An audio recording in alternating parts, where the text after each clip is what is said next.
Bilan des connaissances sur la variabilité génétique et l'histoire des génomes humains.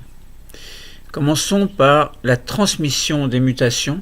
Nous allons voir ensuite la diversité des génomes et parenté entre les êtres humains, et ensuite l'histoire d'Homo sapiens qui peut être lue dans son génome. Alors commençons par la transmission des mutations. Alors on avait parlé d'horloge moléculaire.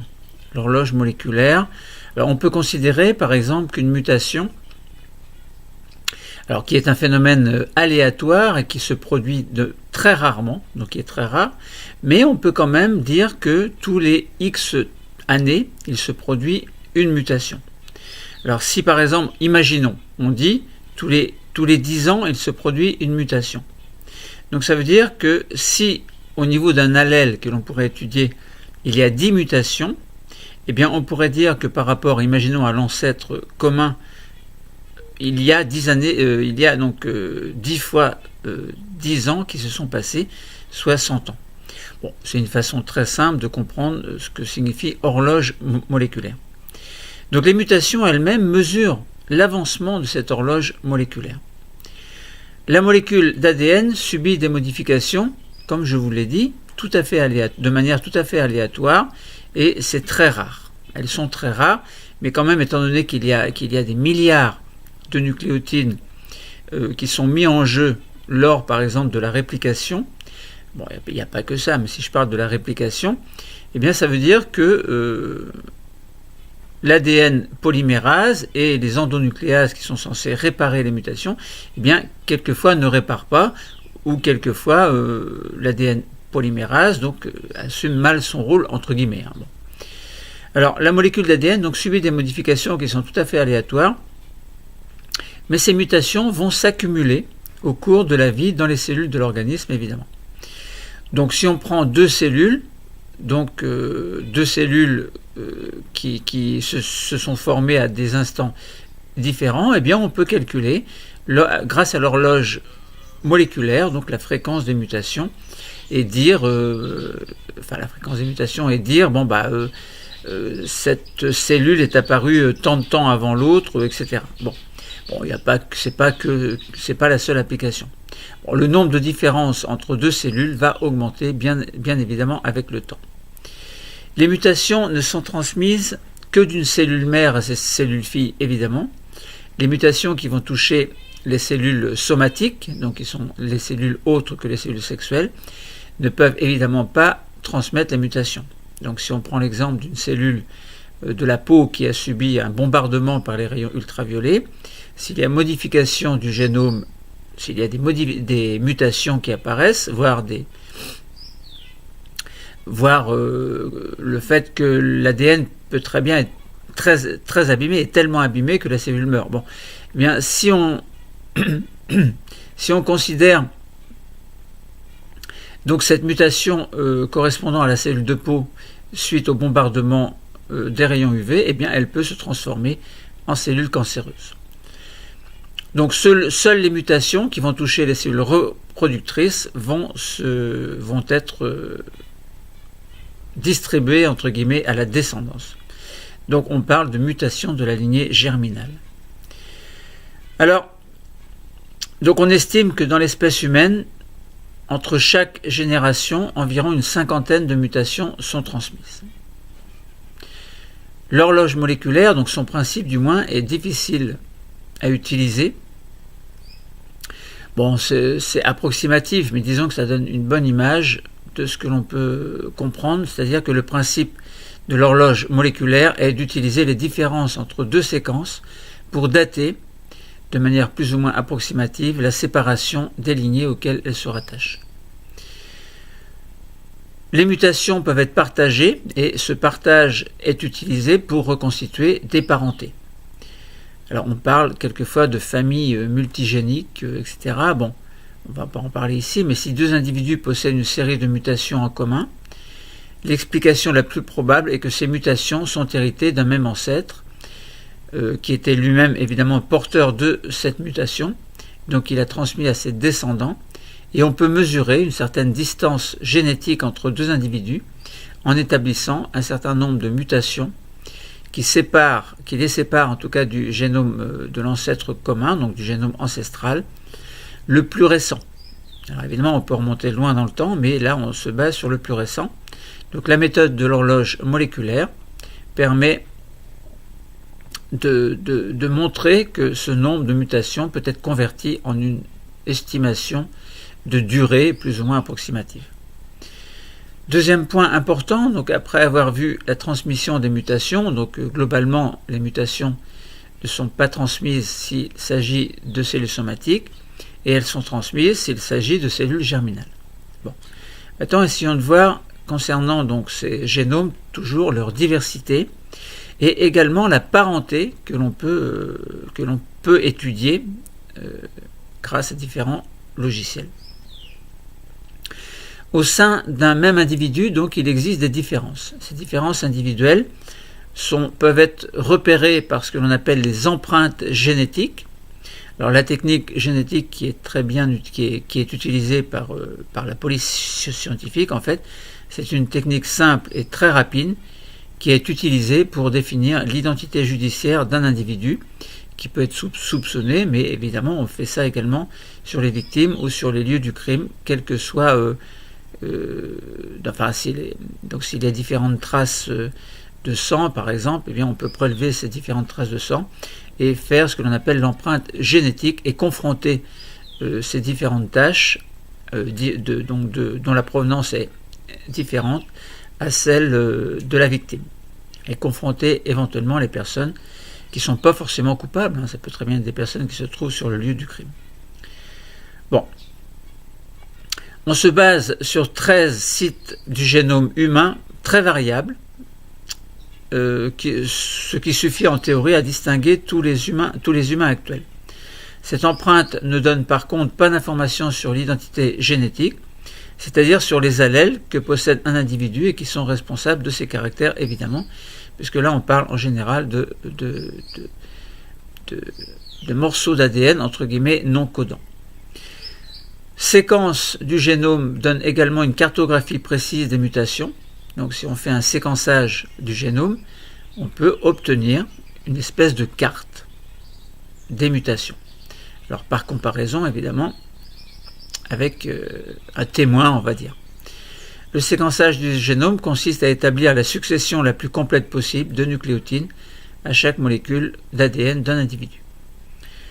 Alors, le premier séquençage a été fait, il y a eu un projet qu'on appelle le projet Génome humain de 1990 à 2003.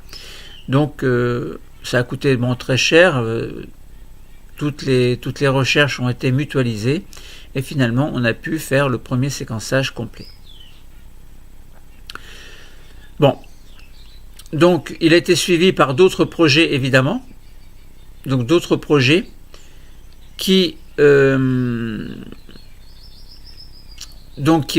visé à améliorer donc la connaissance concernant cette variabilité au niveau de la molécule d'ADN. Alors en théorie tout est conforme lors de la division cellulaire, la réplication, etc. Mais en fait cette conformité en qualité et en quantité n'est pas toujours respectée et n'est jamais respectée en fait. Bon. Mais le degré de différence varie d'un individu à l'autre et puis d'une cellule à l'autre évidemment. Alors les progrès techniques en informatique ont permis de séquencer des génomes. Bon, quelquefois se posent des questions éthiques, mais de cela nous n'allons pas trop en parler.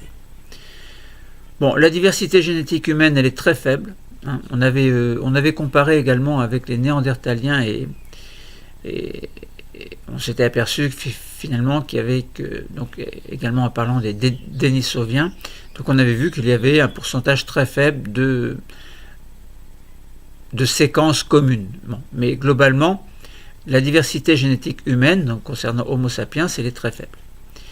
La comparaison des génomes d'humains provenant du monde entier a montré que les différences entre deux individus sont de l'ordre de 3 millions de paires de nucléotides sur les 3 milliards que comptent les génomes. Donc c'est-à-dire les génomes, donc sur les génomes haploïdes. Enfin, si on raisonne en termes de génome haploïde, soit une ressemblance quand même. Alors ça paraît grand quand on dit 3 millions de paires de nucléotides. Quand on dit La comparaison des génomes d'humains provenant du monde entier a montré que les différences entre deux individus sont de l'ordre de 3 millions de paires de nucléotides. 3 millions, ça fait beaucoup. Mais si on raisonne par 2 fois 3 milliards, parce que si on dit 3 milliards de nucléotides, c'est ce que contient dans l'espèce humaine l'ensemble du programme génétique. Alors, tout n'est pas codant, entre guillemets, évidemment. Donc 3 milliards, ça concerne le génome haploïde, mais comme on a des paires de chromosomes, par exemple 23 paires de chromosomes, c'est 2 fois 3 milliards. Et quand on compare 3 millions par rapport à 6 milliards, en fin de compte, eh bien, ça veut dire que donc on a une ressemblance quand même de 99,9%. Au sein d'un même continent, les individus sont génétiquement les plus proches entre eux qu'avec les individus d'autres continents, mais cette différence elle est très faible. Il y a des ressemblances qui montent à 99,905%. Tout à l'heure, on avait 99,9%, donc on augmente un petit peu de 0,05%. Bon, cette proximité génétique s'explique par une origine commune récente des populations humaines actuelles. Les espèces les plus proches des humains, donc chimpanzés, gorilles, orang-outans, ce qu'on appelle les grands singes, présentent une diversité génétique beaucoup plus importante dans des populations beaucoup plus petites. Donc il y a une diversité entre deux chimpanzés, donc d'un même clan. Enfin, il y a plus de diversité entre deux chimpanzés d'un même clan qu'entre deux humains dans le monde. Bon. L'ancêtre commun le plus récent, donc, que l'on appelle ACPR, est défini comme étant la personne située dans l'arbre généalogique de tous les humains actuels, la plus proche dans le temps.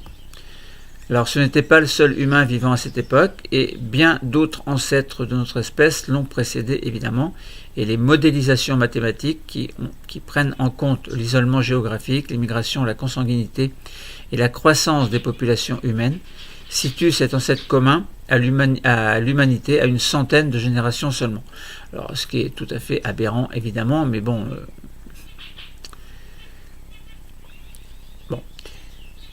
Troisième point, donc, quelle est l'histoire d'Homo sapiens?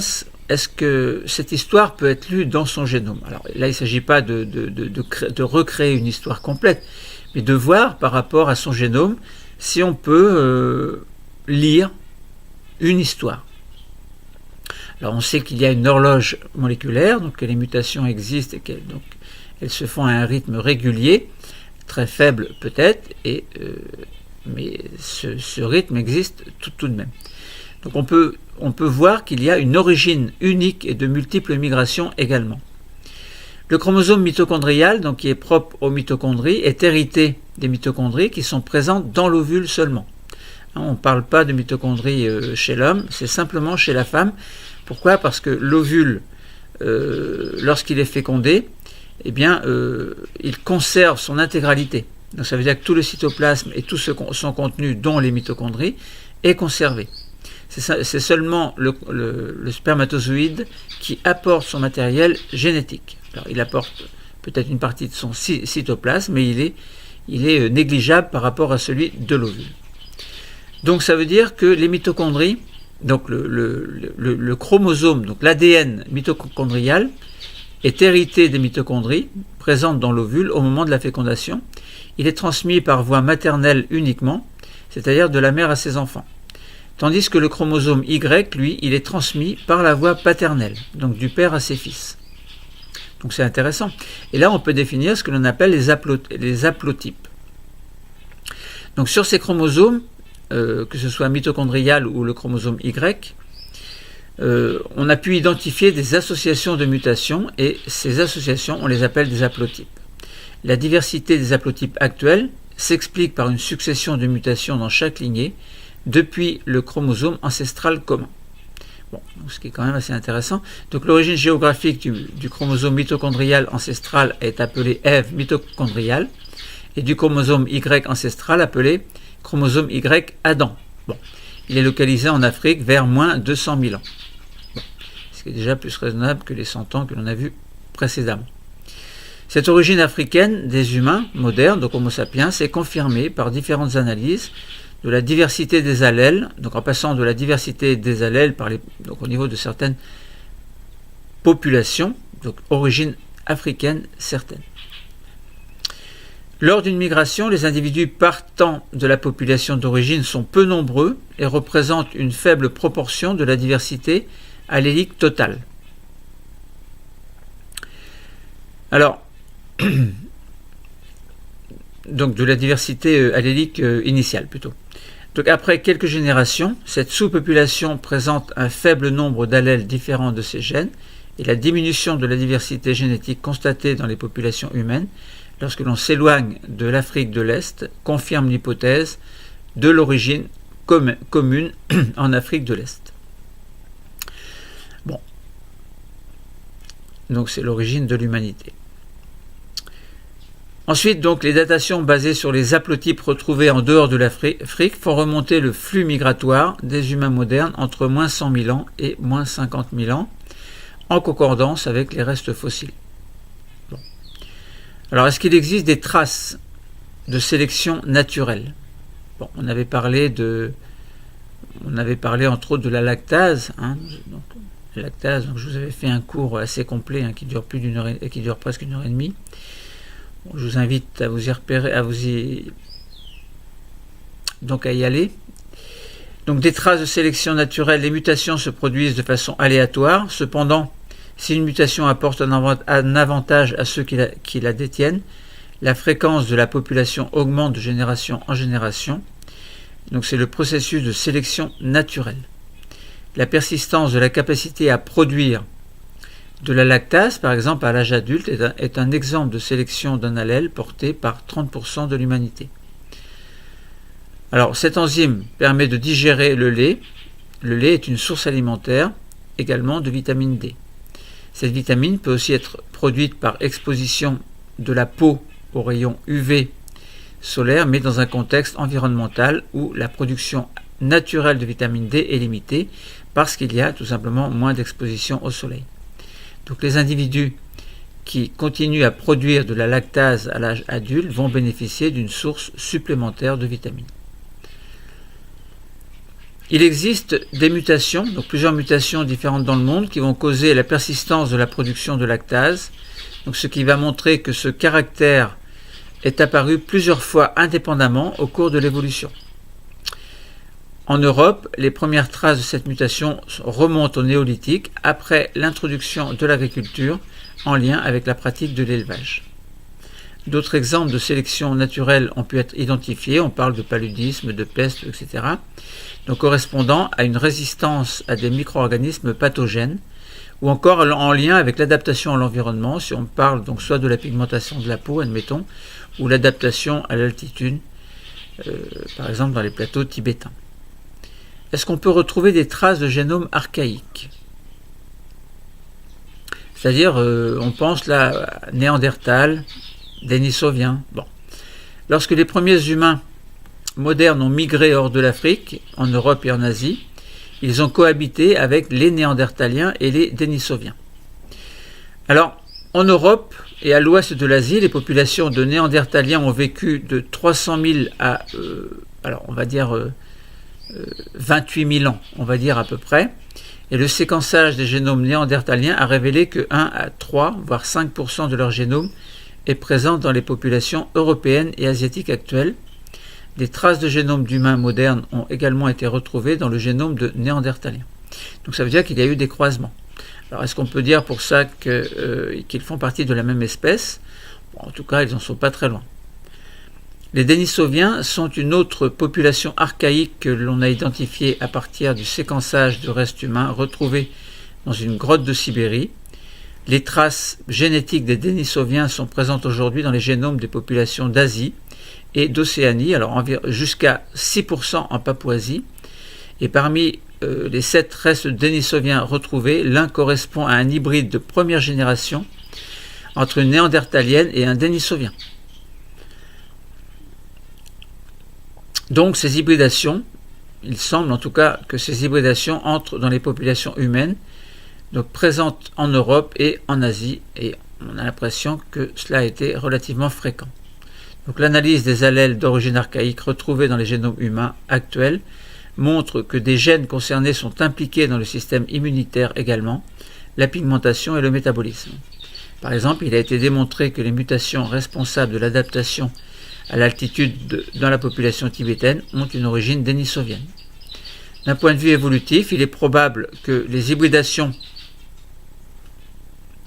avec les populations archaïques ont enrichi le génome des humains modernes migrant hors d'Afrique en apportant des allèles favorables à leur survie dans ce nouvel environnement. Bon, voilà pour un résumé, un bilan des connaissances sur la variabilité génétique et l'histoire des génomes humains. Alors, bon, j'étais assez rapide. Le cours est terminé. Merci.